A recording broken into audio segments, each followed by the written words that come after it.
Hello everyone, welcome back to your study platform Concept Corridor and I am your host and दोस्त Yogita Dhami. So आज के इस video में हम कवर करेंगे सारे क्वेश्चंस जो दिए हुए हैं chapter number 5 exploring mixtures and their separation में। जो भी क्वेश्चन आपको पॉज एंड पॉइंटर में दिए हुए हैं या फिर चैप्टर के लास्ट में दिए हुए हैं under the heading revise, reflect and refine, we will find out their perfect answer here so that you can score full marks. ठीक है बेटा, चैप्टर का वन शॉट ऑलरेडी अपलोड हो चुका है for your kind information and notes भी मैंने share कर दिए हैं गूगल ड्राइव पे। दोनों के लिंक डिस्क्रिप्शन में दिए हुए हैं। If you want concept clarity do check it out the one shot. Trust me, one shot देखने के बाद ये सारे क्वेश्चन आपको बहुत इजी लगेंगे एंड बहुत आसानी से आपको आंसर याद भी हो जाएंगे। ठीक है, so don't miss it out and if you are new to the channel, do subscribe the channel, like this video and if you feel this is worth watching, do share it among your friends also. ठीक है, चलो अब करते हैं starting with the first question of pause and pointer given page number 76. The common talcum powder contains 4% mass by mass zinc oxide. Okay, percentage already दिया हुआ है ना, मास बाय मास परसेंटेज दिया हुआ है जिंक ऑक्साइड का, which act as an antiseptic. How much zinc oxide is present in 300 gram of talcum powder? बेटा talcum powder का मास दिया हुआ है, टेल्कम पाउडर का जो इंग्रेडिएंट है zinc oxide, one of the ingredient, उसका परसेंटेज आपको ऑलरेडी दिया हुआ है। पूछा हुआ है how much zinc oxide, how much का मतलब मास पूछा हुआ है ना, तो परसेंटेज मास बाय मास वाला फॉर्मूला लगेगा, लेकिन फॉर्मूले में लगाने से पहले गिवन पक्का लिख लेना बेटा, बोर्ड में गिवन के मार्क्स होते हैं। So do make it habit of writing given. So given क्या क्या है आपको पहले दिया हुआ है, percentage mass by mass of ZnO, zinc oxide को ZnO ऐसे लिखते हैं। ठीक है, कितना दिया हुआ है 4%। इसके बाद नेक्स्ट है आपका which act as an antiseptic, how much zinc oxide, मतलब आपसे पूछा हुआ है mass of zinc oxide, you have to find out. Present in 300 gram of talcum powder, total talcum powder का मास दिया हुआ है, टोटल मास दिया हुआ है बेसिकली, है ना। So mass of talcum powder is given 300 gram. Formula याद होगा, what is the formula, percentage mass by mass of, किसका निकाल रहे हैं हम, ZnO का, जिंक ऑक्साइड, ये वाला फॉर्मूला लगेगा। So mass of zinc oxide upon mass of talcum powder को मैं TP लिख रही हूं यहां पर, टेल्कम पाउडर इंटू 100। निकालना क्या है, निकालना है आपको मास ऑफ जिंक ऑक्साइड, है ना, ये तो पहले से दिया हुआ है। सो बाकी सब चीजें आप चेंज करोगे। So mass of talcum powder will come in multiplication, सीधे वैल्यू भी रख लेते हैं। परसेंटेज मास बाय मास कितना दिया हुआ है आपको 4, मास ऑफ टेल्कम पाउडर कितना है आपके पास 300, ये मल्टीप्लिकेशन में आएगा, 100 यहां पर नीचे आ जाएगा डिनोमिनेटर में, is equals to mass of ZnO। Solve करो उसको। सो 0 से 0 कैंसिल, 4 3 12, सिंपल, कितना आया 12 gram. Don't forget to write down the unit. ठीक है, यहाँ पे मास पूछा हुआ है तो ग्राम में आंसर होगा, 12 gram is the answer. Clear, चलो नेक्स्ट क्वेश्चन नंबर 2 यहाँ पे देखते हैं, next slide. Your mother gives you a bottle of orange juice concentrate to mix with water and serve it to your visiting friends. She asks you to mix 2 tablespoon of the concentrate with water in a glass tumbler. Okay, यानी कि एक glass में आपको 2 tablespoon डालना है उस orange juice concentrate का, है ना। नेक्स्ट आ जाओ, if each table spoon measures 15 ml, you make 150 ml of juice per person. What is the percentage volume by volume of orange juice concentrate in the mixture you prepared? बेटा question देखने में बहुत tough लग रहा है लेकिन बहुत simple है, क्योंकि यहां पर जो बाकी इंफॉर्मेशन है ना वो सिर्फ कंफ्यूज करने के लिए दी हुई है। ध्यान किस पे देना है आपको, भाई आपको एक ग्लास में कितना ml जूस बनाना है, टोटल 150 ml। इस जूस को बनाने के लिए आपको कंसंट्रेट कितना डालना है, 2 tablespoon। 1 tablespoon में कितना ml जा रहा है, 15 ml, तो 2 tablespoon में कितना जाएगा, 30 ml, राइट।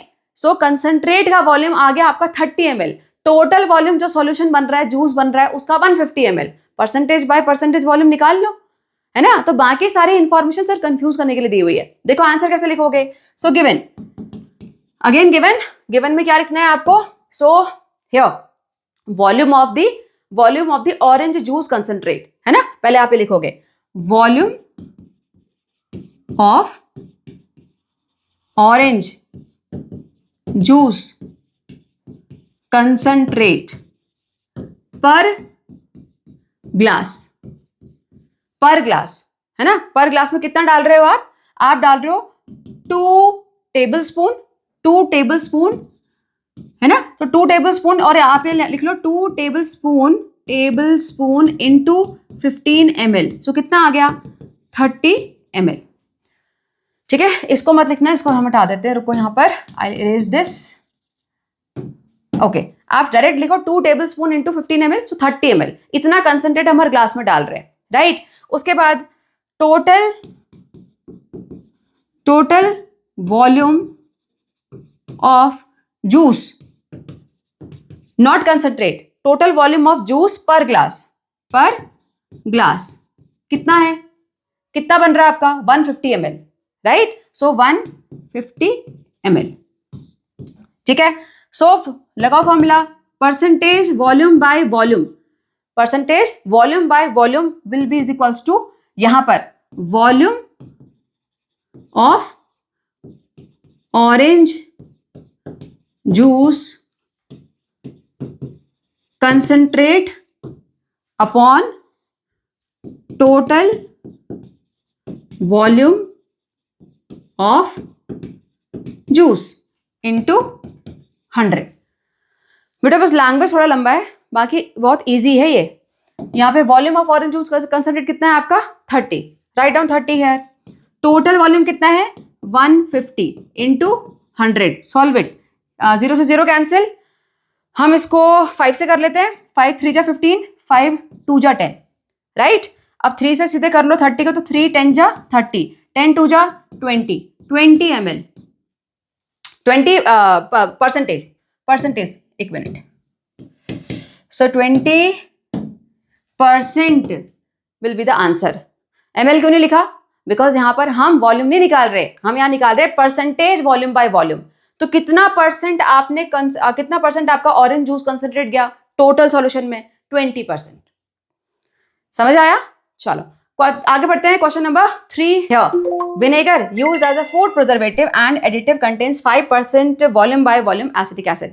विनेगर पक्का देखा होगा घर पे, है ना, सिरका, क्या होता है उसमें 5% volume by volume acetic acid, ये है vinegar, right. Now glacial acetic acid is a liquid that is 100% acetic acid.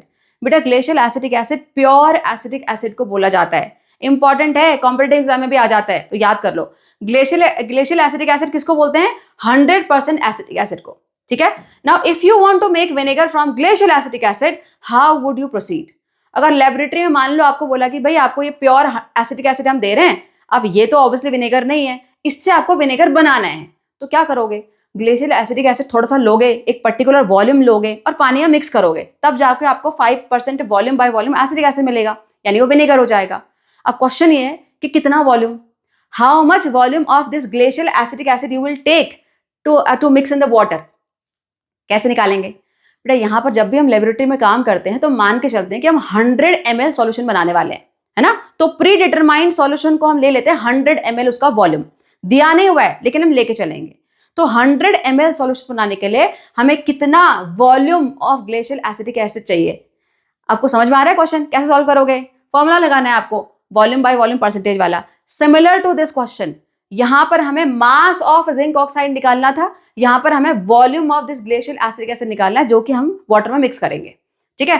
देखो फटाफट करें, गिवन क्या है, गिवन दिया हुआ है आपको volume by volume percentage of acetic acid, कितना दिया हुआ है 5, ठीक है। फिर आपको बाकी यहां पर डिटेल क्वेश्चन दिया हुआ है, लेकिन हम मान के चल रहे हैं टोटल वॉल्यूम ऑफ सॉल्यूशन कितना 100 ml, राइट। आपको निकालना क्या है, वॉल्यूम ऑफ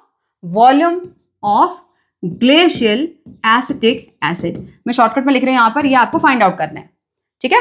लगाएं formula, so percentage volume by volume of acetic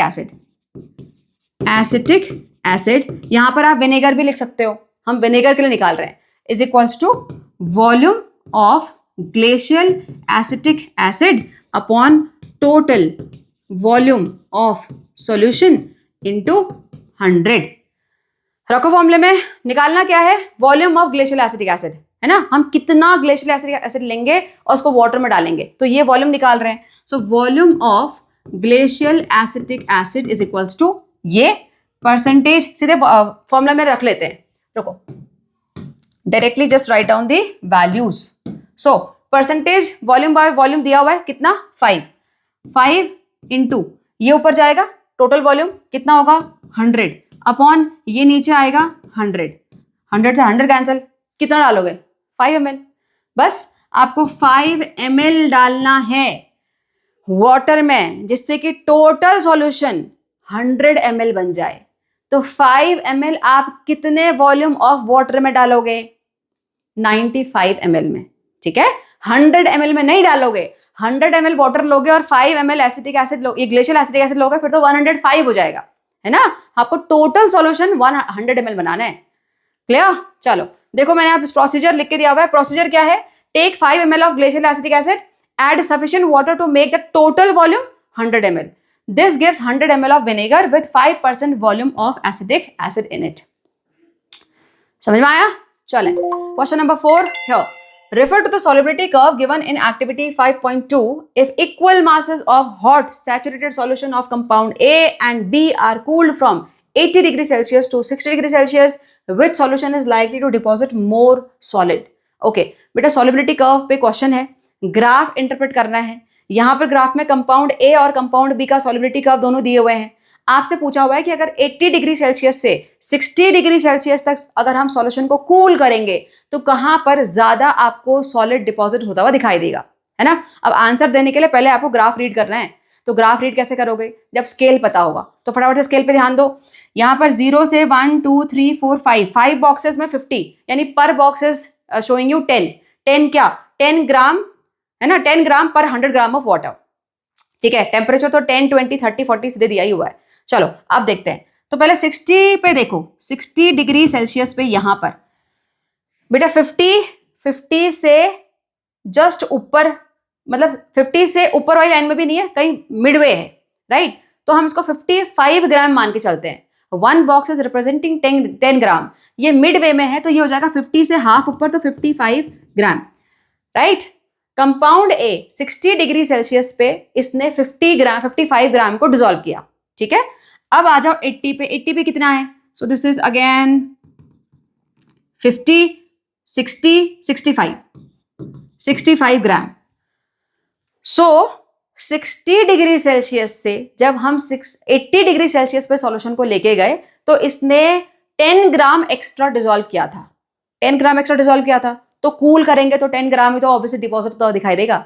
जितना एक्स्ट्रा डिसॉल्व होता है टेम्परेचर इंक्रीज करने पे उतना ही कूल करने पे आपको वापस मिलता है, राइट. सो 10 ग्राम इसने डिसॉल्व किया था तो 10 ग्राम ही आपको वापस मिलेगा, राइट. अब यहां पर आ जाते हैं, इधर आ जाओ. ये है आपका 60 डिग्री, तो 60 डिग्री पे तो आपको दिया हुआ है ऑलरेडी 287, इट्स ऑलरेडी गिवन.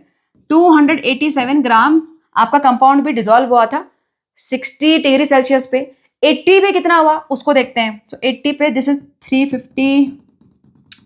350 और उससे एक बॉक्स ऊपर है, सो 360 ग्राम. कितने का डिफरेंस है यहां पर बेटा. अगर जैसे ही हमने 60 डिग्री से 80 डिग्री सेल्सियस पर हम टेम्परेचर लेके गए तो इस सॉल्यूशन में कितना एक्स्ट्रा सॉल्यूट डिसॉल्व हुआ, यहां पर हुआ 60, this is 73 gram. 73 gram extra dissolve हो गया. तो जब कूल करेंगे तो वापस भी तो 73 ग्राम ही मिलेगा.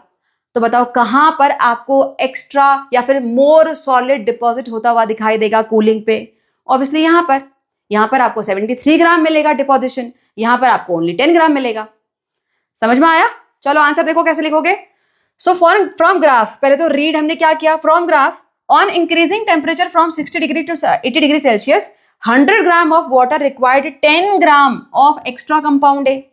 100 ग्राम ऑफ वाटर में सिर्फ 10 ग्राम ऑफ कंपाउंड ए गया था, है ना, टेम्परेचर इंक्रीज करने पे. while for the same temperature difference 100 gram of water required almost 73 gram of the compound B. ठीक है. Now so compound B will deposit more solid because on cooling from 80 to 60 degree Celsius 73 gram of B will crystallize out. यहां पर 73 ग्राम crystallize हो जाएगा, है ना. But the other one, that is compound A, will give you only 10 gram of the crystallized solid. समझ में आया. चलें आगे, next question number 5. Will there be any change in the size of common salt crystals if the rate of evaporation is increased or decreased? Explain. बेटा evaporation कितना fast हो रहा है, कितना स्लो हो रहा है, उस पे क्रिस्टल्स का साइज मैटर करता है ना. अगर धीरे धीरे इवेपोरेशन होगा तो प्रॉपर क्रिस्टल बनेंगे, राइट. उनको एक पर्टिकुलर शेप लेने का टाइम मिलेगा, तो आपको प्रॉपर क्रिस्टलाइज होते हुए दिखाई देंगे, है ना, बड़े बड़े क्रिस्टल मिलेंगे. लेकिन वहीं पर अगर कूलिंग जो यानी इवेपोरेशन की जो प्रोसेस है वो फास्टर हो गई, तो उस टाइम पे फिर क्रिस्टल बनने का टाइम ही नहीं मिल पाता, तो वहां पे बिल्कुल ऐसे पाउडर टाइप मिलेगा आपको, छोटे छोटे क्रिस्टल मिलेंगे, ठीक है, कोई रेगुलर उनका शेप नहीं होगा. देखो, सो रेट ऑफ इवेपोरेशन अगर स्लो है तो आपको लार्ज वेल शेप्ड क्रिस्टल मिल रहे हैं, है ना. रीजन क्या है, particles get enough time to arrange in a regular pattern. अगर वहीं पर अगर आपका इवेपोरेशन फास्ट या फिर रैपिड हो जाएगा तो स्मॉल या फिर पुअरली फॉर्म्ड क्रिस्टल मिलेंगे. Why? Because particle don't get enough time to arrange properly. Easy. चलें आगे. Moving ahead, question number 6 given in page number 82. State whether the following statements are true और false. Also correct the false statement. So true and false है basically, लेकिन अगर statement false होगा तो फिर आपको उसे करेक्ट करना पड़ेगा, ठीक है. First one, salt can be separated from salt solution by evaporation or distillation. True है कि फॉल्स है? ट्रू है बेटा. इवेपोरेशन से हम सॉल्ट को सेपरेट कर सकते हैं सॉल्ट सॉल्यूशन से, ही तो पता ही है ना. जितना भी सी वाटर से हम सॉल्ट ऑब्टेन करते हैं इवेपोरेशन से ही होता है. लेकिन डिस्टिलेशन से भी हो सकता है क्या? यस. डिस्टिलेशन में हो क्या रहा है, डिस्टिलेशन फ्लास्क के अंदर आपने सॉल्ट सॉल्यूशन डालना है, जैसे ही आप टेम्परेचर दोगे वाटर सारा बॉयल हो जाएगा, बॉयल होकर दूसरे फ्लास्क में आपको मिल जाएगा. डिस्टिलेशन फ्लास्क में क्या मिल जाएगा आपको? सॉल्ट. तो सेपरेशन हो जाएगा, ठीक है. स्टेटमेंट है ये true. Next, distillation can be used for separation of two liquids even when these have the same boiling point. True है कि फॉल्स है? बेटा डिस्टिलेशन के लिए दो नेसेसरी कंडीशन थी. कौन कौन सी? First one was two miscible liquids, है ना. हमने अगर लिक्विड्स में हम देखें तो दोनों मिसिबल लिक्विड होने चाहिए, तब जाके हम डिस्टिलेशन यूज करते हैं वहां पर. और दोनों लिक्विड्स के बीच में boiling point difference at least 25 degree Celsius का होना चाहिए. क्यों ऐसा?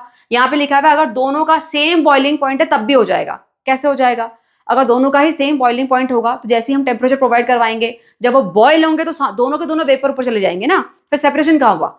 Isn't it? So boiling point difference must be more than 25 degree Celsius or at least 25 degree Celsius. So statement ये false है. Correct statement देख लो. Distillation require minimum 25 degree Celsius difference in boiling point. If boiling point are same, both liquids vaporizes together, so these cannot be separated. ठीक है. Next one. In paper chromatography, the solvent level should be above the sample spot at the beginning of the experiment. बेटा chromatography में जो हम sample का dot लगाते हैं, जो इंक डॉट लगाते हैं, है ना, वो क्या सॉल्वेंट के लेवल से ऊपर होना चाहिए कि नीचे होना चाहिए? कहाँ होना चाहिए? अगर वन शॉट देखा था तो पता होगा, ऊपर होना चाहिए. अगर सॉल्वेंट के अंदर वो डिप हो जाएगा तो सारा का सारा इंक तो फिर जो जितनी भी इंक होगी वो सॉल्वेंट में डिसॉल्व हो जाएगी ना, फिर वो ऊपर थोड़ी जाएगी, फिर सेपरेशन नहीं हो सकता. Isn't it? So this is again false. Correct statement. Solvent level should always be below the spot. Why? If solvent is above the spot, in that case ink will dissolve directly into the solvent. Then no separation will take place. ठीक है. Next, evaporation and crystallization are the same process. Of course false है. दोनों आपने पढ़े हुए हैं, है ना. ये false है. क्यों false है? Evaporation is a process of conversion of liquid into vapor at या फिर below the boiling point. Boiling point से नीचे जब भी कन्वर्जन होता है किसी भी लिक्विड का into vapour, that is evaporation. यहां पर क्रिस्टलाइजेशन में क्या हो रहा है? Crystallisation is making the crystals which you get the deposition of the solute when temperature is lowered. किसी भी सॉल्यूशन का जब टेम्परेचर लो करते हैं हम, उसका सैचुरेशन पॉइंट जब नीचे आता है तो वहां पे जो एक्स्ट्रा सॉलिड होता है वो सारा डिपॉजिट आपको दिखाई देता है क्रिस्टल्स की फॉर्म में. That is crystallisation. So of course difference तो है यहाँ पर. देखो, evaporation conversion of liquid into vapour below its boiling point, जबकि क्रिस्टलाइजेशन क्या है? Deposition of crystals of solute when the solution is cooled. ठीक है. So perfect answer for your notebook, you can write it down. Next question, question number 7 given page number 84. Why do immiscible liquids form two separate layers in the separating funnel? Separating funnel से हम क्या separate करते हैं? To immiscible liquids को. है ना। अब question यहाँ पूछा हुआ है कि जब भी टू इमिसिबल लिक्विड्स को हम मिक्स करने का ट्राई करते हैं तो थोड़ी देर बाद हमको वो टू सेपरेट लेयर क्यों दिखाई देती हैं? क्यों दिखाई देती हैं? बिकॉज वहां पर डेंसिटी का डिफरेंस होता है। जो ज्यादा डेंस लिक्विड होगा वो हमेशा लोअर लेयर बनाएगा, जो हल्का यानी कि लेस डेंस लिक्विड होगा वो हमेशा ऊपर फ्लोट करेगा, है ना। अब क्यों ऐसा ऐसा इसके पीछे क्या रीजन है कि जो हाई डेंसिटी वाली चीजें हमेशा नीचे आ जाती है? बेटा जिसकी डेंसिटी ज्यादा होती है उसमें ग्रेविटी का इफेक्ट ज्यादा होता है, ग्रेविटी उसको ज्यादा पुल करती है, राइट। तो हमेशा वो लोअर लेयर बनाएगा। आंसर देखो, immiscible liquids do not dissolve with each other, gravity pulls the denser liquid to the bottom, so less dense liquid will always float on the top. Result क्या होगा इसका? अब gravity ने heavy density वाले को नीचे पुल कर दिया है, ऊपर लेस डेंसिटी वाला फ्लोट कर रहा है, तो इसके वजह से टू डिस्टिंक्ट लेयर आपको दिखाई देती हैं, ठीक है। Example mustard oil which is less dense तो forms the upper layer, water which is more dense forms the lower layer. Clear? Easy answer. Next, is sublimation different from evaporation? Justify. बेटा sublimation and evaporation two different terms, difference तो दोनों के बीच में है obviously, लेकिन justify भी करना है आपको। क्या डिफरेंस है? evaporation conversion of any liquid directly into gaseous state, right. लेकिन below the boiling point, boiling point पे फिर बॉइलिंग हो जाती है। बॉइलिंग पॉइंट जो टेम्परेचर है उससे जब नीचे कभी भी लिक्विड कन्वर्ट होता है गैसियस स्टेट में तो हम उसको इवेपोरेशन बोलते हैं। Now what is sublimation? Sublimation is conversion of any solid directly into the gaseous state. यहाँ पे लिक्विड स्टेट में नहीं आता जो सब्सटेंस है, राइट, तो उसको हम सब्लिमेशन बोलते हैं। लेकिन प्रॉपर डिफरेंशिएशन मैंने आपको यहाँ पे पूरा बना के दिया हुआ है, अगर ये 2 मार्क्स से ज्यादा में आते तो you can write down this all, ठीक है। देखो चेंज क्या हो रहा है इवेपोरेशन में, लिक्विड से गैस, है ना, लिक्विड से जो सॉलिड जो सब्सटेंस लिक्विड स्टेट में है वो गैस में टर्न हो रहा है। यहाँ पर क्या हो रहा है, कोई सॉलिड सब्सटेंस डायरेक्टली गैस में टर्न हो जा रहा है। यहाँ पे स्टेट कौन सी इन्वॉल्व है? यहाँ पे लिक्विड स्टेट इन्वॉल्व हो रही है, यहाँ पर लिक्विड स्टेट इन्वॉल्व नहीं हो रही है ना। नेक्स्ट आ जाओ, टेम्परेचर क्या चाहिए बेटा? इवेपोरेशन कहाँ पर होता है? Below boiling point. Boiling point पे फिर लिक्विड बॉइल होता है, पूरा का पूरा लिक्विड बल्क में बॉइल होता है, सारा का सारा लिक्विड टर्न होता है वेपर स्टेट में। लेकिन इवेपोरेशन में बिलो दी बॉइलिंग पॉइंट काम हो रहा होता है, सिर्फ सरफेस के पार्टिकल जो हैं वो धीरे धीरे वेपर्स में टर्न हो रहे होते हैं, राइट। ऐसे ही सब्लिमेशन में क्या होता है? It is below melting point. Melting point जो भी सब्सटेंस जो सॉलिड है जो उसका मेल्टिंग पॉइंट होगा उससे नीचे जब टेम्परेचर होगा तब सरफेस के पार्टिकल जो सॉलिड का सरफेस होगा वहां से सॉलिड जो सॉलिड पार्टिकल्स होते हैं वो धीरे धीरे गैस में कन्वर्ट हो रहे होते हैं, राइट। लेकिन अगर मेल्टिंग पॉइंट पे आ जाएंगे तो जो सॉलिड है वो पूरा मेल्ट हो जाएगा, फिर वहां पर लिक्विड स्टेट दिख जाएगी आपको, फिर वहां पर वो सब्लिमेशन नहीं रहेगा। क्लियर? तो सब्लिमेशन भी कहां पर होता है? Below the melting point. अगर मेल्टिंग पॉइंट नहीं आया है तो सॉलिड फिर डायरेक्टली लिक्विड स्टेट के बिना डायरेक्ट गैस में कन्वर्ट हो रहा होता है, ठीक है। चलें आगे। नेक्स्ट एग्जाम्पल देखो, water evaporating is the example of evaporation. यहाँ पर कैम्फर डिसअपियरिंग, जो camphor, naphthalene ball, NH4Cl, ammonium chloride, ये सारे आपके सब्लिमेशन में सब्लिमेशन दिखाते हैं, ठीक है। रिवर्स प्रोसेस का नाम क्या होता है? इवेपोरेशन का रिवर्स क्या होता है? कंडेंसेशन। यहाँ पर सब्लिमेशन का रिवर्स क्या होगा? डिपोजिशन, ठीक है। So complete difference between the two. चलो next one, now we are coming for the questions given at last of the chapter under revise, reflect and refine. Question number 1, which of the following mixtures are correctly classified as homogeneous and heterogeneous? Choose the correct option. Okay, homogeneous heterogeneous का आपको देखना है यहाँ पर कौन सा correct है। air is homogeneous mixture, yes, it is very simple. Milk is heterogeneous, yes, because milk is an example of colloidal solution. Sugar solution is homogeneous, correct. Smoke is not homogeneous, smoke is heterogeneous mixture, है ना, उसमें particles होते हैं, carbon particles, so this is wrong, ये तो गलत हो गया। नेक्स्ट, ब्रास एलॉय हमेशा होमोजीनियस होता है, तो ये हेट्रोजीनियस लिखा हुआ है तो पहले ही रॉन्ग हो गया, है ना। नेक्स्ट आ जाओ, कॉपर सल्फेट सॉल्यूशन होमोजीनियस होता है, पूरा डिसॉल्व हो जाता है। सॉल्ट सॉल्यूशन होमोजीनियस होगा। मिल्क इज अगेन कोलॉइड, तो हेट्रोजीनियस होना चाहिए, लेकिन यहाँ होमो लिखा हुआ है, सो रॉन्ग है, this is also wrong. Muddy water is heterogeneous, suspension heterogeneous. Milk is heterogeneous, yes, colloidal है। Blood is heterogeneous, again yes, colloidal है। Brass alloy है जो कि homogeneous होना चाहिए, correct. This one is the correct answer, ठीक है। Next one, question number 2. Choose the correct option and explain the reason for the correct and incorrect options.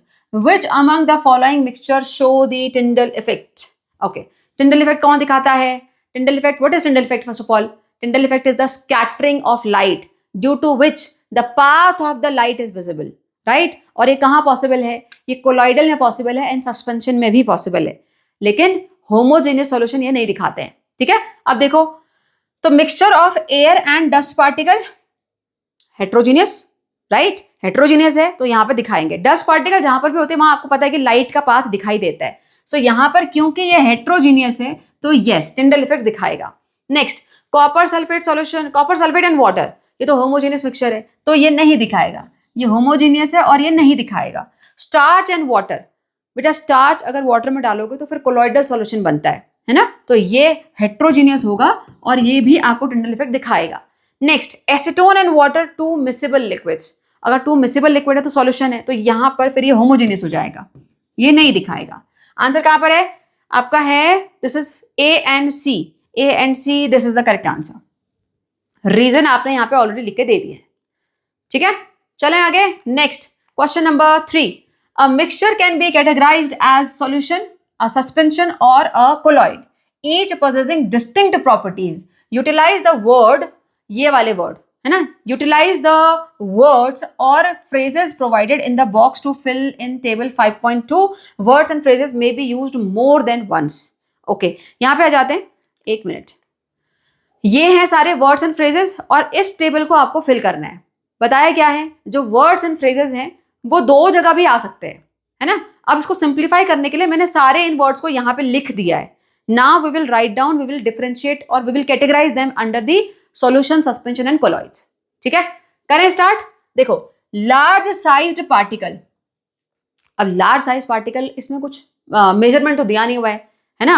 100 nm, 1000 nm कुछ नहीं दे रखा, लेकिन लार्ज साइज पार्टिकल लिखा हुआ है, तो लार्जेस्ट हम मान के चले तो सस्पेंशन होता है ना? तो यहाँ पे हम सस्पेंशन लिखेंगे। Suspension, particles remain evenly distributed, evenly distributed कहां पर होता है? सॉल्यूशन में, है ना? तो यहां पर हम सॉल्यूशन लिखेंगे, सॉल्यूशन में इवन डिस्ट्रीब्यूशन होता है पार्टिकल्स का। Small sized particles less than 1 nm diameter, ये किसकी प्रॉपर्टी है? ये है सॉल्यूशन की। लेस देन 1 nm अगर पार्टिकल का साइज है तो उससे आपको सॉल्यूशन मिलेगा। Moderate size, between 1 to 1000 nm, तो ये कोलॉइड है ना? तो colloid settles down when left undisturbed, more than 1000 nm in diameter, hint भी दिया हुआ है। अगर मोर देन 1000 nm डायमीटर है किसका? सॉल्यूट का, तो यानी वो सेटल डाउन होंगे, तो ये क्या होगा? सस्पेंशन होगा, है ना? इजी है ये वाला, suspension. Next, does not settle down, settle down कौन नहीं होता?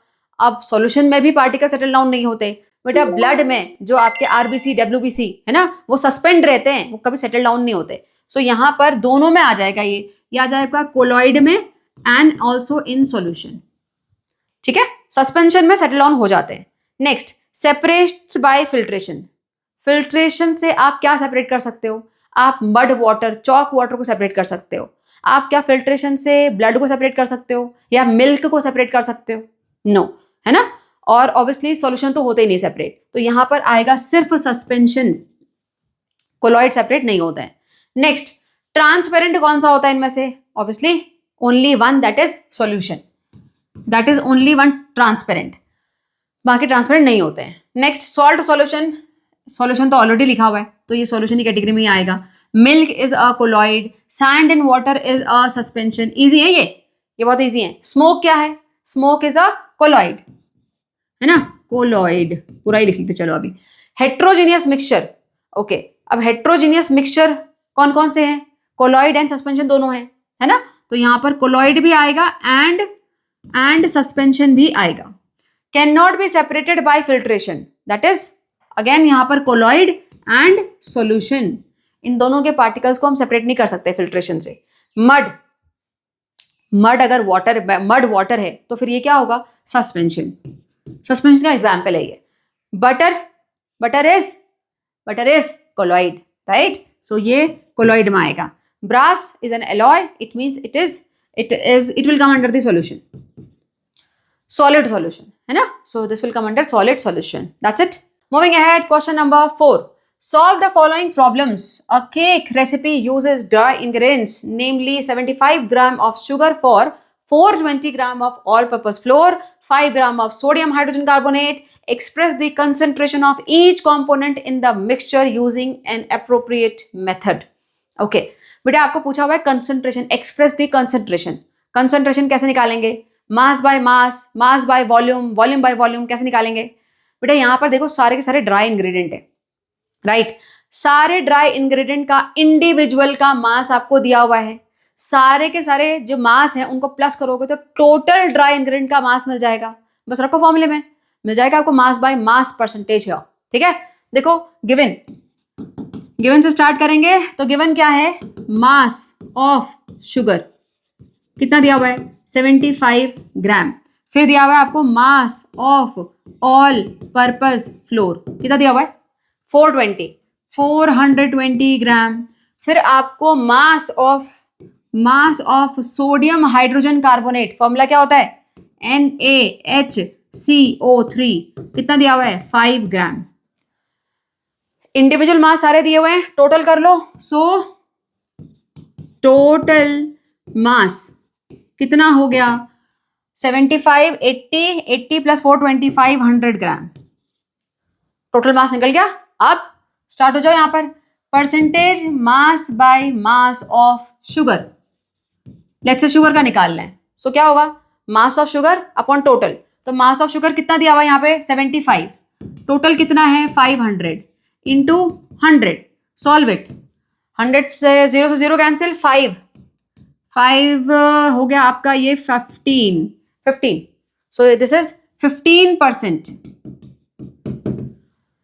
क्लियर? शुगर निकल गया। ऐसे निकालो percentage mass by mass of, क्या निकालें? All purpose floor. All purpose floor, तो ऑल पर्पस फ्लोर का मास कितना है? 420। सो 420, टोटल मास 500 इंटू 100।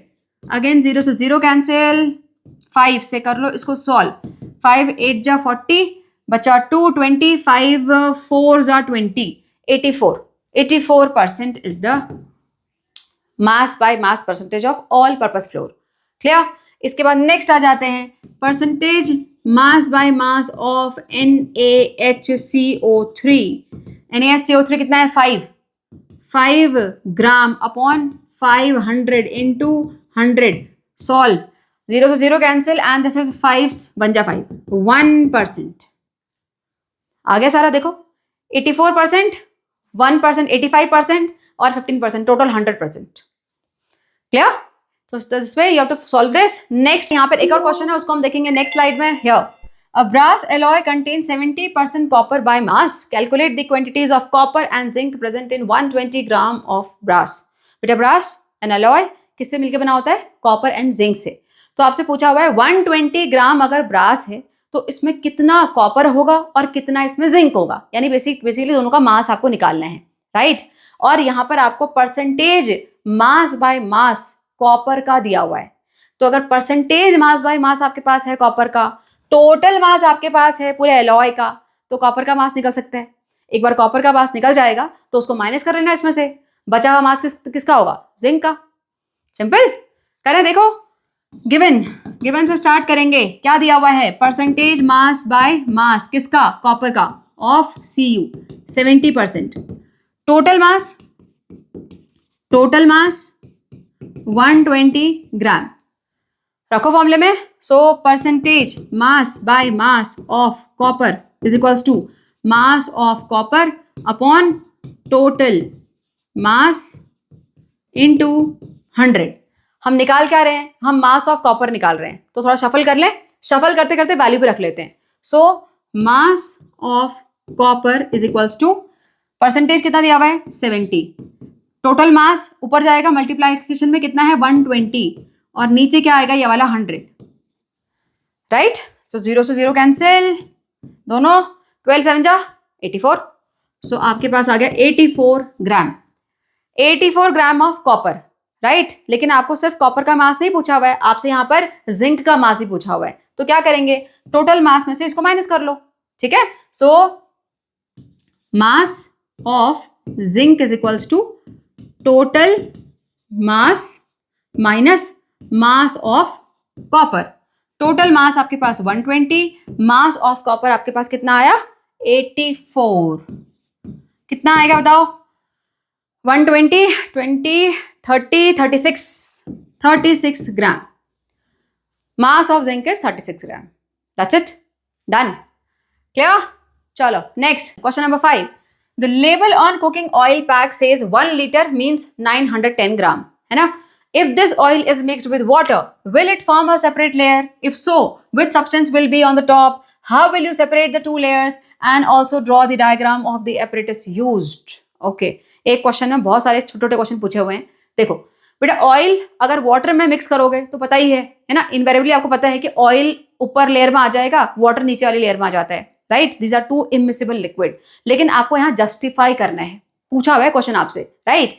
और आंसर कहां पर छुपा हुआ है, यहां पर, वाइट इज सो। बेटा यहां पर 1 लीटर है ना, 1 लीटर में 910 ग्राम, सो 910 ग्राम पर 1000 ml, right. This is the density, mass upon volume is density. So this is the density of the cooking oil. जबकि वाटर की डेंसिटी कितनी होती है, वाटर की डेंसिटी होती है, अगर 1000 में लेके चलो, so 1000 gram in 1000 ml, clear. अब सॉल्व करके देखो तो देखो यहाँ पे 1 आएगा, 1 ग्राम पर ml आएगा। यहां पर सॉल्व करके देखोगे तो 1 नहीं आएगा, यहां पर पॉइंट समथिंग में आंसर आएगा। सो डेंसिटी लेस हो गई, yes or no? Density of cooking oil is less, so it will always make the upper layer, it will float above the water. समझ में आया। आंसर इसका कैसे लिखोगे, देखो oil and water are immiscible liquids since the density, the oil density that is 910 ग्राम पर litre, है ना। ग्राम पर 1000 ml मैंने बताया हुआ है, लेकिन पर लीटर भी ले सकते हैं, is less than water. It will form upper layer and water forms the lower layer. बेटा ये डेंसिटी वाला कंसेप्ट क्लास 8th में पढ़ाया गया था, न्यू एनसीईआरटी में था। अब तुम अगर तुम्हारे स्कूल में अगर न्यू एनसीईआरटी स्टार्ट नहीं होती तो फिर it means you don't know this, but यहाँ मैंने एक्सप्लेन कर दिया है। वाटर की डेंसिटी इज ऑलवेज 1 ग्राम पर ml. सो 1 ग्राम पर ml मतलब 1000 ग्राम पर 1000 ml, 100 ग्राम पर 100 ml, इस तरीके से होगा, है ना।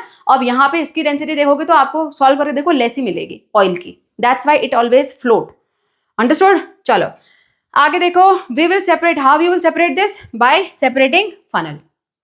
इसके आगे क्वेश्चन क्या है, also draw the diagram of the apparatus, यानी आपको सेपरेटिंग फनल का डायग्राम बनाना है तो हम इसको कर देते हैं इरेज। ये आपको लिखना नहीं पड़ेगा, ये मैंने समझाने के लिए लिखा था, ठीक है। आंसर प्रॉपर लिखने वाला ये है जो आपको कॉपी में लिखना है, ठीक है। सो हम यहां पर बनाएंगे डायग्राम। देखो, so this is the mouth, this is the body of the separating funnel. Here this is the tap, the control knob here, right. अब इसको हमें स्टैंड में क्लैम्प भी करवाना पड़ेगा। so here there will be the clamp जिसमें ये hold होगा, and this clamp will be having a screw, ये पूरा स्टैंड के साथ कनेक्टेड होगा। यहाँ पर this is the stand, यहाँ पर ये स्टैंड का बेस, this one, right, और यहाँ पर नीचे क्या होगा, बीकर। क्लियर। यहां पर आप बनाएंगे 2 डिफरेंट लेयर्स। 2 डिफरेंट लेयर बनाने के लिए you can use the crayons, colours use कर सकते हो, या फिर आप यहां पे डैश डैश करके बना दो इस तरीके से। सो 2 डिफरेंट सब्सटेंस, लेबर कर लेना। यहां पर आएगा वाटर, ऊपर क्या आएगा, oil, this is the knob and here is the beaker. इसको सेपरेट करेंगे तो सारा का सारा वाटर नीचे आपको बीकर में मिल जाएगा, है ना। अब आपको यहाँ पर हाउ यू विल सेपरेट पूरा प्रॉपर बताना भी है, क्या सेपरेट होगा। तो स्टेप्स देख लेते हैं। स्टेप्स क्या होगा, pour the mixture into separating funnel, जो भी इमिसिबल लिक्विड्स आपके पास है सेपरेटिंग फनल में डालोगे आप, and you will let it separate, थोड़ी देर छोड़ दोगे उसको। Let stand undisturbed, 2 layers will be formed after some time. Open the stopcock, जो ये नीचे का नॉब है स्टॉप कॉक, इसको ओपन करो। Collect the lower layer that is water in the beaker and collect the upper layer here itself in the separating funnel. पानी पूरा नीचे आ जाता है, ऑयल पूरा सेपरेटिंग फनल में रह जाता है, दैट्स इट, ठीक है। चलें आगे, next question number 6, assertion and reason. Assertion, solution do not exhibit the Tyndall effect. Yes true. Tyndall effect scattering of light colloid and suspension में दिखाई देता है, सॉल्यूशन में नहीं दिखाई देता. स्टेटमेंट ट्रू है. Next reason, the particles in the solutions are larger than 100 nm. No, particles in solutions are lesser than 1 nm. तो ये तो लार्जर देन 100 nm लिखा हुआ है. No, this is wrong. ये स्टेटमेंट ही रीजन ही रॉन्ग है. So A is true, R is wrong. A is true, R is false. This is the answer. Third one is the correct one. ठीक है, चलें आगे. Next question number 7. How would you separate the mixtures given in table 5.3? Mention the reason for choosing your method. If a mixture can not be separated explain why. Okay, यहाँ पर आपको कुछ mixtures दिए हुए हैं. आपको पहले तो देखना है कि किस मेथड से आप सेपरेट करोगे, फिर आपको रीजन भी देना है कि आपने वो क्यों चूज किया, है ना. क्वेश्चन डिफिकल्ट कैसे बनाया जाता है देखो यहाँ पर. बेटा मड फ्रॉम मडी वाटर कैसे करोगे? सस्पेंशन है तो यहाँ पर आप डिकैंटेशन की प्रोसेस से कर सकते हो, है ना. Sedimentation and decantation junior class में पढ़ा हुआ है, वो हम यहाँ पर यूज कर सकते हैं. और लास्ट में फिल्टर भी कर लो, है ना. तो अब क्यों यूज किया, क्वेश्चन है क्यों यूज किया. Because mud is heavy so it can settle down. If it will settle down तो ऊपर के वाटर को हम डिकैंट कर सकते हैं, बाद में उसको फिल्टर कर लो. ठीक है. Next, plasma from other component of the blood sample. बेटा plasma act as a liquid, the medium. उसमें सारे के सारे मिक्स क्या होते हैं, सारे आरबीसी, डब्ल्यूबीसी, प्लेटलेट्स, है ना. तो कोलॉइड है. सेपरेट करना तो कैसे कर सकते हो? Only one method is centrifugation. Reason क्या है? Because blood is a colloid. ठीक है. Next, naphthalene and sand sublimation. Why? Because naphthalene can sublime. Naphthalene can directly convert into the gaseous state. ठीक है. Next, chalk powder and common salt. This is tricky. दोनों solid हैं. Common salt भी solid है and chalk powder भी solid है. तो कैसे मिक्स कर सकते हो? बेटा यहाँ पर दोनों को पानी में घोलो पहले तो, है ना. कॉमन सॉल्ट सारा डिजोल्व हो जाएगा, चॉक पाउडर डिजोल्व नहीं होगा. लेकिन चॉक पाउडर सेटल हो सकता है, उसको हम फिल्टर कर सकते हैं. तो पहले हम इसको वाटर में घोलेंगे, फिर उसके बाद फिल्टर करेंगे. जो फिल्ट्रेट होगा उसको बॉईल करेंगे या फिर उसको हीट देंगे, तो जिससे कि इवेपोरेशन हो जाए, फिर कॉमन सॉल्ट आपको मिल सकता है. ठीक है. So every reason you have to write down. Common salt and water easy है, ये इवेपोरेशन ऑलरेडी डिस्कस कर लिया है. ऑयल फ्रॉम वाटर अभी देखा था, separating funnel. Pigment from flower, pigment of the flower there is only one, chromatography. Pigmentation के लिए क्रोमेटोग्राफी. प्रॉपर आंसर कैसे लिखना है पूरा टेबल में बना के दिया हुआ है, बिल्कुल कॉपी में लिखने के लिए रेडी है ये. ठीक है. Everything that we have discussed is written here, just go through it. ठीक है. चलें आगे. Next question number 8. Two miscible liquids A and B are present in a mixture. The boiling point of A is 60 degrees Celsius. The boiling point of B is 90 degrees Celsius. Suggest a method to separate them. Also draw a labeled diagram for the method suggested.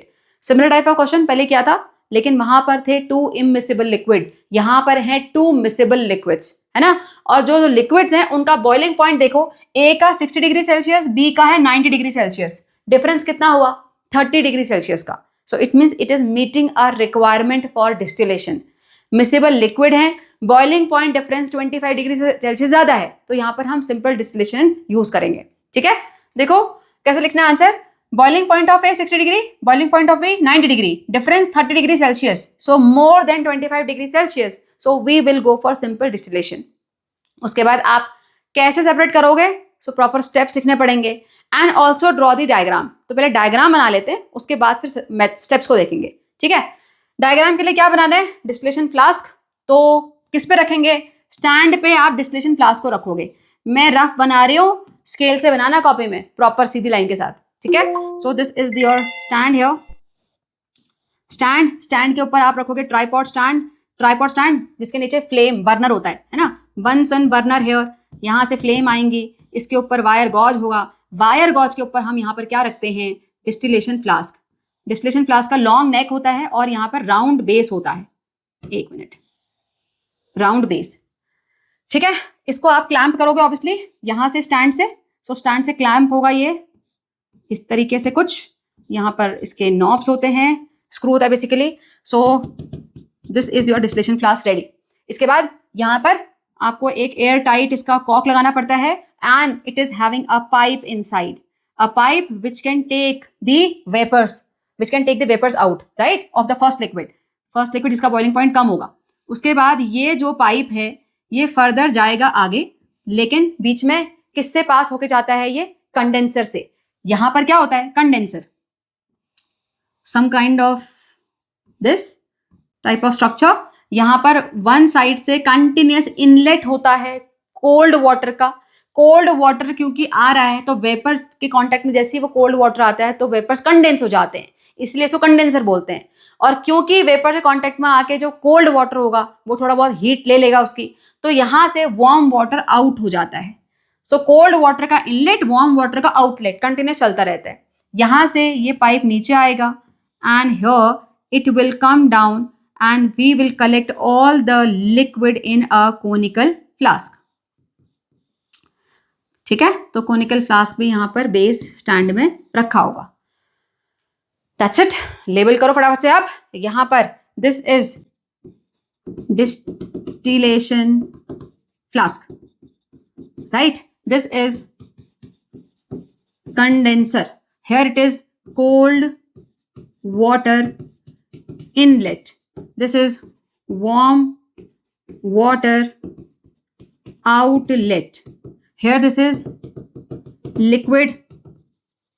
अब liquid कौन सा, ए या B? बेटा जिसका low boiling point होता है पहले वो बॉइल होगा ऑब्वियसली, है ना? तो लो बॉइलिंग पॉइंट ए का है, तो यहां पर बॉइल होके उसके वेपर ऊपर जाएंगे, वो यहां मिलेंगे लिक्विड ए। इसके अंदर क्या है? इसके अंदर अभी मिक्सचर है, मिक्सचर। क्लियर? बाकी कुछ लेबल करना है, ये कर लो। Stand, this is stand, this is burner here, this is tripod stand. So basic जो मेन रिक्वायरमेंट्स है हमने सारे लेबल कर दिए हैं। ठीक है, अब मैंने रफली बनाया हुआ है, कॉपी में ढंग से बनाना। स्टेप देखो, method what we are using, simple distillation. Step क्या है? Take the mixture in the distillation flask here, heat the liquid. तो लिक्विड ए जो है वो वेपराइज हो जाएगा पहले, vapour passes through the condenser here, cool down and the pure liquid A collected in the conical flask. After some time यहां पर सारा लिक्विड ए चला जाएगा, क्या बचेगा? Liquid B. Both the liquid will be separated. Understood? चलें आगे। Next question number 9, compare evaporation, crystallisation and distillation. In which situation would you prefer each of these over the others? Okay बेटा, evaporation और crystallisation में क्या difference होता है?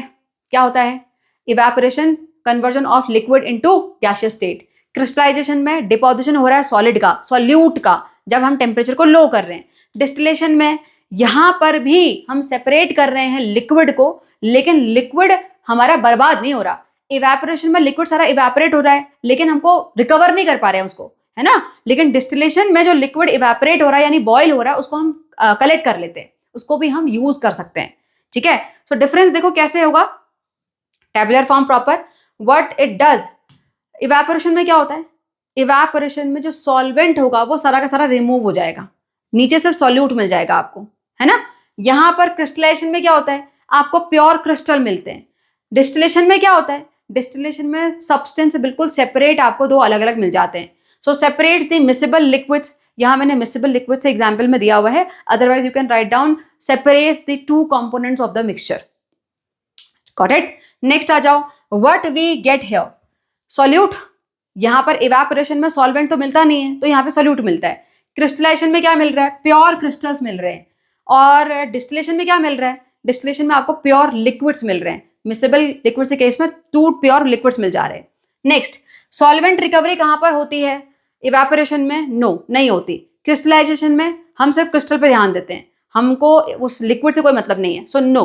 Distillation में yes, यहां पर सॉल्वेंट रिकवरी होती है ना? नेक्स्ट आ जाओ, व्हेन टू प्रेफर। हम कब प्रेफर करेंगे?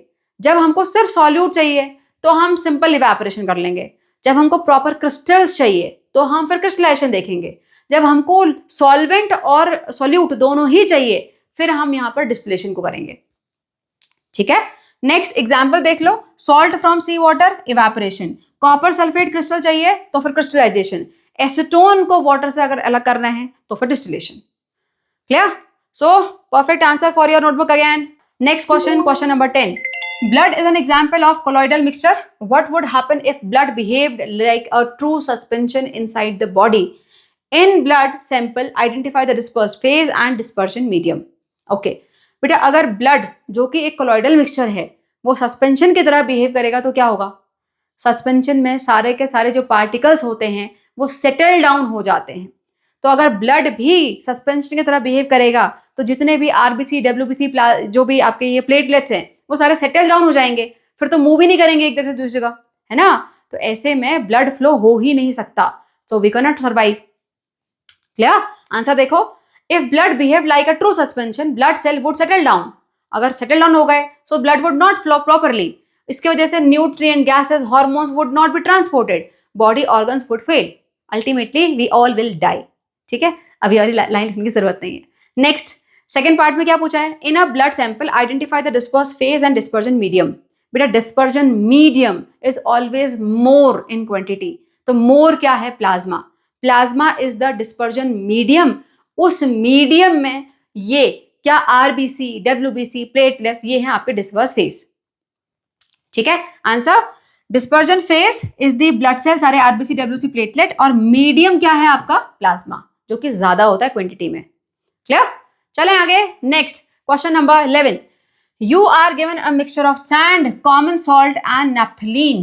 Okay, the figure 5.25b, this depicts the various steps used to separate the components of this mixture. Identify and write down the correct sequence of the separation techniques. Okay, बेटे यहाँ पर mixture 1 2 3 ये आपको यहाँ पे diagram दिए हुए हैं, ये सीक्वेंस में नहीं है, आपको सीक्वेंस में बताना है।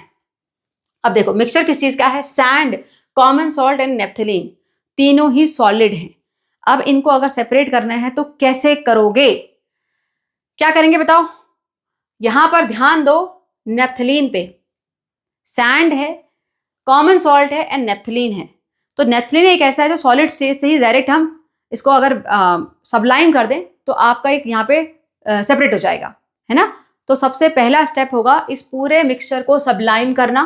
सबलाइम करेंगे तो नेप्थलीन सेपरेट हो जाएगा, फिर बचेगा आपके पास सैंड एंड कॉमन सॉल्ट, है ना। तो फर्स्ट स्टेप तो आपका यही वाला हो जाएगा, सबलाइम, सब्लिमेशन। देखो मिक्सचर है सैंड, कॉमन सॉल्ट और नेप्थलीन बॉल का। स्टेप 1 में क्या हो रहा है, sublimation. Image 1, heat mixture, naphthalene sublimates, deposit in the funnel and sand and salt remain the behind. First step हो गया ये वाला। अब आपके पास है सैंड एंड सॉल्ट, दोनों अगेन सॉलिड। अब क्या करेंगे, अब आप करोगे इसको वाटर में डिजोल्व, राइट। वाटर में डिजोल्व करोगे तो जितने भी सैंड होगी वो धीरे थोड़ी देर में सेटल डाउन हो जाएगी। सेटल डाउन हो जाएगी तो आप डिकैंटेशन करोगे और फिर बाद में फिल्ट्रेशन कर सकते हो। Yes, so here comes the next step, जो इस पिक्चर में 3rd नंबर का है वो आपका सेकेंड स्टेप होगा। वाटर में डिजोल्व करोगे, उसको थोड़ी देर सेडिमेंट होने दोगे, उसके बाद इस तरीके से फिल्टर कर लोगे, राइट। फिर जो फिल्ट्रेट होगा उसमें बचा आपका सॉल्ट, फिर हम उसको इवेपोरेट कर लेंगे। इवेपोरेट करेंगे तो वाटर सारा वेपराइज हो जाएगा, बचेगा क्या, सॉल्ट। ठीक है, नेक्स्ट स्टेप देखो, step 2, dissolving and filtration, that is image 2। Add water, salt gets dissolved but sand does not dissolve, sand gets settled down. Filter sand on filter paper, salt solution passes through it. Sand सारा ऊपर, salt solution नीचे। Next step 3rd, evaporation. तो heat the salt solution, water evaporates and pure salt remains back. ठीक है, तो इस तरीके से आपने पूरा अरेंज कर दिया सेपरेशन को।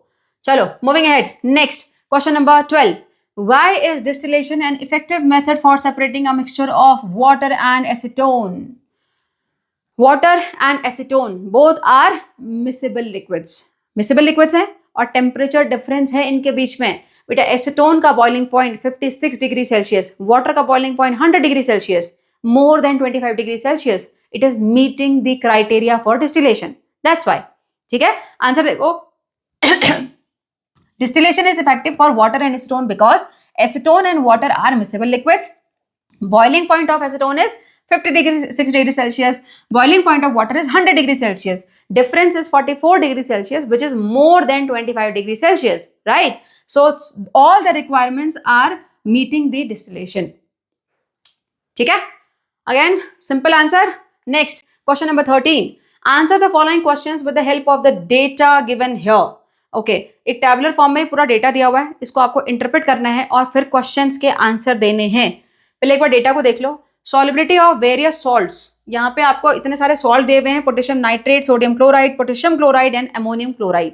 सो these are the salts in gram per 100 gram of water. Okay, तो इनका अगर हम सॉल्यूशन बना रहे हैं तो 100 ग्राम वाटर में बना रहे हैं। अलग अलग टेम्परेचर पे कितना आपका सॉल्यूट यानी कितना ये सॉल्ट आप डिजोल्व कर रहे हो 100 ग्राम में, वो आपको दिया हुआ है डेटा में। ठीक है, अब क्वेश्चन पढ़ते देखो। What mass of potassium nitrate ये रहा first one. What mass of potassium nitrate would be needed to prepare its saturated solution in 50 gram of water at 40 degree Celsius. बेटा 40 डिग्री सेल्सियस, ये 62 ग्राम, 40 डिग्री सेल्सियस में 62 gram of potassium nitrate use हो रहा है इन 100 gram of water. आपसे पूछा हुआ है 50 ग्राम ऑफ वाटर में कितना यूज होगा। बोलोगे मैम डिवाइड कर लो 2 से, कितना होगा 31 ग्राम। लेकिन बेटा आंसर कैसे लिखना है उसको देखो। आंसर देखो, to form saturated solution at 40 degree Celsius 100 gram of water needed 62 gram of KNO3 potassium nitrate. So 50 gram of water will require 62 into 50 upon 100। ऐसे करते हैं ना, 100 ग्राम में 62 ग्राम था तो 50 ग्राम में क्या होता है, उसको 50 अपॉन 100 कर लो। So this will be 2, half हो गया, 2 से इसको डिवाइड करो तो 31 ग्राम। क्या इसी में नेक्स्ट पार्ट भी है। Next part is here, second one. A student makes a saturated solution of potassium chloride in water at 80 degree Celsius and leaves the solution to cool at room temperature. Room temperature लिया हुआ है 25 degree Celsius. ठीक है? What would she observe as the solution cools? Explain. What she will observe. पहले तो देखो temperature difference को देखो। 80 डिग्री सेल्सियस तक टेम्परेचर लेके गई और पोटेशियम क्लोराइड का सैचुरेटेड सॉल्यूशन बनाया। पोटेशियम क्लोराइड कहाँ है भाई, आ जाओ, ये रहा potassium chloride. Potassium chloride 80 degree Celsius में ये है 54 ग्राम, यानी कि 54 ग्राम पोटेशियम क्लोराइड डिसॉल्व किया होगा 100 ग्राम वाटर में। राइट, आगे देखो, फिर इसको ठंडा होने के लिए छोड़ दिया। 25 डिग्री सेल्सियस जाके रूम टेम्परेचर तक लेके आई। तो व्हाट शी विल ऑब्जर्व, क्या होता है, कभी भी सैचुरेटेड सॉल्यूशन हायर टेम्परेचर का होता है, उसको कूल डाउन करते ही सारे के सारे जो सॉल्ट होता है वो क्रिस्टलाइज हो जाते हैं। तो she will see the deposits of the crystal, है ना। अगर यहां पे क्वेश्चन आ जाए कितना, हाउ मच, तो कैसे निकालोगे। यहां पर देखो 20 डिग्री सेल्सियस में 35 ग्राम है ना। 20 डिग्री सेल्सियस में 35 ग्राम है, 30 डिग्री सेल्सियस में 37.4 ग्राम है। अब आपको 25 डिग्री सेल्सियस जो कि आपका रूम टेम्परेचर है उसमें कितना होगा, एक एस्टिमेट लगा लो, कितना होगा बेटा। 10 डिग्री सेल्सियस के डिफरेंस में ऑलमोस्ट 2.5, तो यहां पर ये ऑलमोस्ट होगा 36, है ना, अप्रॉक्स ले लेते हैं 36 ग्राम। 25 डिग्री सेल्सियस से 80 डिग्री सेल्सियस जाने में कितना एक्स्ट्रा सॉल्यूट गया, 36 से कितना एक्स्ट्रा गया, दिस इज 18 ग्राम एक्स्ट्रा, है ना। तो जब ठंडा करेंगे तो 18 ग्राम ही इसको प्रॉपर डिपॉजिट होता हुआ दिखाई देगा। जितना एक्स्ट्रा सॉल्यूट डिसॉल्व किया जाता है गर्म करते वक्त, उतना ही ठंडा करते वक्त वापस मिल जाता है। सिंपल लॉजिक, ठीक है। आंसर देखो, student will observe white crystals forming because, क्यों, because solubility at 80 degree Celsius कितनी है, 54 gram per 100 gram of water. Solubility at 25 degree Celsius कितनी है, almost approximate 36 gram per 100 gram of water. So on cooling crystals formed will be 54 minus 36 that is 18 gram approx. समझ में आ गया। इसी में एक और पार्ट है, third one here. What is the effect of change in temperature on the solubility of the salt. बेटा change in temperature, temperature increase करने से क्या हो रहा है, सॉल्युबिलिटी इंक्रीज हो रही है। हर जगह पे देख लो आप, यहाँ पर 24 37 पहुंच गया, 36 36 36.3, धीरे धीरे इंक्रीज हो रही है, लेकिन हो रही है, सब जगह पर सॉल्युबिलिटी इंक्रीज हो रही है। Right, so we will write that with increase in temperature solubility also increases. Clear. और क्वेश्चन है आगे, also compare the changes in the solubility of the 4 given salts with increase in temperature from 10 degree to 80 degree Celsius. Okay, आपको compare करना है solubility में कितना change आया, ये जो 4 सॉल्ट दिए हुए हैं उसमें कितना चेंज आया है। तो पहले तो देखो कि 10 ग्राम में कितना ग्राम डिसॉल्व, 10 डिग्री सेल्सियस पे कितना ग्राम डिसॉल्व हुआ, फिर 80 डिग्री सेल्सियस जाते जाते कितना एक्स्ट्रा डिसॉल्व हो रहा है। राइट, देखो यहाँ पर पोटेशियम नाइट्रेट 21 था, यहाँ पर 21 ग्राम 10 डिग्री सेल्सियस पे, यहाँ आते आते 167 ग्राम, 100 से भी ज्यादा ग्राम यहाँ पे सॉल्यूट डिसॉल्व हो गया। ठीक है, सोडियम क्लोराइड में आ जाओ, यहाँ पे है 36 ग्राम, यहाँ पर है 37 ग्राम, सिर्फ 1 ग्राम एक्स्ट्रा डिसॉल्व हुआ। सोडियम क्लोराइड सिर्फ 1 ग्राम एक्स्ट्रा डिजोल्व हुआ इतना टेम्परेचर बढ़ाने के बाद भी, ठीक है। पोटेशियम क्लोराइड पे आ जाओ, 35 ग्राम था 10 डिग्री पे, यहाँ आते आते 54 ग्राम हो गया। कितना डिफरेंस आया, कितना डिफरेंस आया, 54 35 ऑलमोस्ट 19 ग्राम, है ना। तो यहाँ पर 19 ग्राम का चेंज आया इधर से टेम्परेचर शिफ्ट होने पे, यहाँ पर 1 ग्राम का आया था, यहाँ पे तो मोर देन 100 है। अमोनियम क्लोराइड में आ जाओ, 24 ग्राम यहाँ पर है, यहाँ आते आते हो गया है 66 ग्राम। 66 ग्राम तो कितना एक्स्ट्रा गया, 24 प्लस 42 ग्राम एक्स्ट्रा इसने ले लिया, राइट। अब बताओ सबसे ज्यादा सॉल्युबिलिटी कहां पर आपको इंक्रीज होती हुई दिखाई दी, सबसे ज्यादा ऑब्वियसली पोटेशियम नाइट्रेट की, 100 ग्राम से भी ज्यादा एक्स्ट्रा चला गया। सबसे कम कहां दिखाई दे रहा है, सोडियम क्लोराइड, सिर्फ 1 ग्राम एक्स्ट्रा गया इतना टेम्परेचर इंक्रीज करने के बाद भी, राइट। तो इसको हम एक पर्टिकुलर ऑर्डर में लिख सकते हैं। सबसे ज्यादा फर्स्ट नंबर पे है आपका पोटेशियम नाइट्रेट, सेकंड पे है आपका अमोनियम क्लोराइड, थर्ड हो जाएगा आपका this 19 gram potassium chloride and fourth one is the sodium chloride, ठीक है। आंसर देखो, solubility generally increases with the increase in temperature, right. Rate of increase is the different for different salts. कैसे different है, सबसे पहले आप लिखोगे यहाँ पे पोटेशियम नाइट्रेट, फॉर्मूला क्या होता है, potassium is K, nitrate is NO3, KNO3 सबसे ज्यादा। उसके बाद नेक्स्ट है आपका ammonium chloride, ammonium is NH4 and chloride is Cl, NH4Cl। Next उसके बाद क्या है आपका potassium chloride, that is potassium again K and Cl, and at last आपका आ जाएगा sodium chloride that is NaCl। Done, ठीक है। चलो moving ahead, next question, question number 14। 3 students A, B, C are preparing sugar solutions for an experiment. Student A dissolves 20 gram of sugar in 80 gram of water. Student B ने dissolve किया 20 gram in 100 gram of water. C ने dissolve किया 30 gram of sugar in 80 gram of water. Now question क्या है, calculate the mass percentage concentration of sugar in each student's solution. Okay. बेटा मास by mass percentage वाले question हम कर चुके हैं, यहाँ पर कुछ ज्यादा ही कैलकुलेशन होगी क्योंकि हर स्टूडेंट के लिए आपको मास बाय मास परसेंटेज निकालना है शुगर का, है ना। उसके बाद whose solution is most concentrated and explain why. अब इसका आंसर तब पता पड़ेगा जब आपको कंसंट्रेशन पता होगा, तो पहले सॉल्व कर लेते हैं, है ना। देखो पहले फॉर्मूला लिख लो एक ही बार में। So percentage mass by mass of sugar, sugar का निकाल रहे हैं ना, तो ऊपर क्या आएगा, mass of sugar upon total mass यानी mass of solution into 100। So this formula we are going to apply for all. अब पहले ए के लिए निकाल लेते हैं। सो यहां पर percentage mass by mass for a, तो मास ऑफ शुगर जो कि ए ने लिया था कितना लिया, 20 ग्राम, रख लो 20 ग्राम यहां पर। उसके बाद कितने में डिसॉल्व किया, 80 ग्राम ऑफ वाटर। अब बेटा 80 ग्राम ऑफ वाटर है, दैट इज द सॉल्वेंट। हम यहाँ पे सॉल्वेंट का मास नहीं लेते, हम यहाँ पर सॉल्यूशन का मास लेते हैं। तो सॉल्यूशन कैसे बना, सॉल्यूशन तो मिक्सचर से बना ना। सो 20 ग्राम प्लस 80 ग्राम जब मिक्स हो गया तब आपको सॉल्यूशन मिला, तो सॉल्यूशन का मास हो जाएगा यहाँ पर 100। पक्का इसको ध्यान देना क्वेश्चन सॉल्व करते वक्त कि जो मास दिया हुआ है वो सॉल्वेंट का है कि सॉल्यूशन का है, ठीक है। यहाँ पर सॉल्वेंट का है तो हमने ऐड कर दिया दोनों को। सॉल्व करो इसको, कैंसिल, तो 20%। सो ए के लिए हमारी परसेंटेज निकल गई 20, राइट। अब निकालो बी के लिए ऐसे ही। So percentage mass by mass for B, तो मास ऑफ शुगर बी ने कितना लिया, बी ने भी 20 ग्राम लिया है, राइट। अब यहाँ पर मास ऑफ सॉल्यूशन कितना होगा, 20 ग्राम इन 100 ग्राम ऑफ वाटर, तो 100 ग्राम वाटर, तो वाटर तो सॉल्वेंट है, तो 100 प्लस 20 मिला के सॉल्यूशन होगा, तो 120 इंटू 100। सॉल्व करो इसको, 0 से 0 कैंसिल एंड 2 से कर लेते हैं। सो 6 एंड हियर दिस इज 10, 10 10 जा 100, सो 100 अपॉन 6 डिवाइड करो इसको, 6 1 जा 6, 4 बचा 40, तो 6 6 जा 36, फिर से 4 बचा, तो पॉइंट अगेन 6, तो चलता रहेगा, 6 6 आता रहेगा, राउंड ऑफ करके 6 7 कर लो, 16.67%।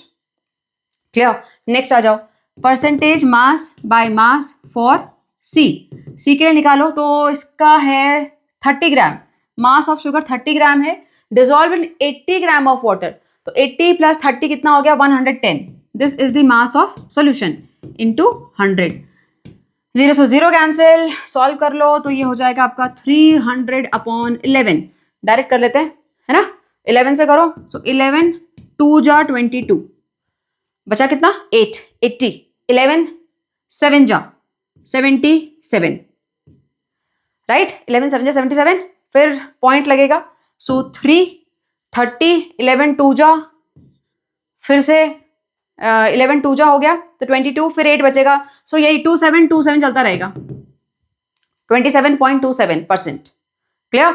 आगे सबका हमने परसेंटेज मास बाय मास हमने निकाल लिया। अब आगे आ जाओ who solution is the most concentrated, किसका सॉल्यूशन सबसे ज्यादा कंसंट्रेटेड है? ऑब्वियसली सी का। क्यों? क्योंकि इसका सबसे ज्यादा परसेंटेज है ना मास बाय मास, तो यहां सबसे ज्यादा शुगर डिसॉल्व हुई है सॉल्यूशन में, इससे पता पड़ रहा है। ठीक है, आंसर देखो most concentrated solution is student C because highest percent mass by mass हमारा निकला है that is 27.27। It shows more solute per 100 gram of solution. Clear? चलें आगे। Next question number 15 and the last one. Here identify the separation technique marked as S. इस पिक्चर में S क्या है ये हमने ऑलरेडी डिस्कस कर लिया है। दिस इज डिस्टिलेशन प्रोसेस है ना। Label the apparatus A B C. A क्या है, ये क्या है? Distillation flask. अभी मैंने बताया था, अभी खुद से लिखना आप। Distillation flask. बी क्या है? कंडेंसर। सी क्या है? Conical flask. Right. Next, which of the following mixture can be separated by the technique identified above. यानी कि डिस्टिलेशन की प्रोसेस से कौन कौन से इसमें से सेपरेट हो सकते हैं। Use the data given below in table 5.5 for the mixture. Okay, table में आपको सबका बॉइलिंग पॉइंट दिया हुआ है। अब आपको बॉइलिंग पॉइंट के डिफरेंस से पता पड़ेगा कि आप सेपरेट कर सकते हो नहीं कर सकते हो। ठीक है, देखो वाटर एंड एसीटोन ये हमने ऑलरेडी कवर कर लिया। वाटर का 100 होता है, एसीटोन का 56 होता है, डिफरेंस ज्यादा है 25 से, तो ये होता है ना, डिस्कस कर लिया। वैसे आप टेबल से फिर भी कंफर्म कर लो। अब जब वाटर एंड सॉल्ट हो सकता है, बताया था मैंने, सॉल्ट आपका डिस्टिलेशन फ्लास्क में रह जाएगा, वाटर एवेपोरेट होकर आपको कोनिकल फ्लास्क में मिल जाएगा। अब नेक्स्ट आ जाओ एसीटोन एंड एल्कोहल। यहाँ पे देख लो acetone is 56 degree Celsius, alcohol is 78। Difference कितना है? Difference is only 22 degree Celsius which is less. तो ये नहीं होगा, एसीटोन एल्कोहल नहीं होगा because temperature difference is less than 25 degree Celsius. ठीक है, next sand and salt. Sand and salt का नहीं हो सकता, दोनों ही सॉलिड है ना, तो ये नहीं हो सकता, नो। अब वाटर में डिसॉल्व कर लेंगे, अगर वाटर में डिसॉल्व कर लेंगे तो भी नहीं होगा। आप सोच रहे हो कि वाटर में डिसॉल्व करके इवेपोरेशन से मतलब हम पहले सेडिमेंटेशन करेंगे, फिर उसके बाद कंडेंसेशन करेंगे, फिर डायरेक्ट ये करेंगे। यहाँ पे बेटा डायरेक्ट डिस्टिलेशन पूछा हुआ है, यहाँ पे प्रोसेस नहीं पूछी हुई है, तो हम इसमें नो लिखेंगे। ठीक है, नेक्स्ट आ जाओ alcohol and chloroform. Chloroform 61 degree Celsius, alcohol है आपका 78 डिग्री सेल्सियस, अभी भी ये 25 डिग्री सेल्सियस से कम है, तो ये भी नहीं होगा। Next alcohol and benzene. Alcohol is 78, benzene is 80 degree Celsius. No, this is also not possible. समझ आ गया?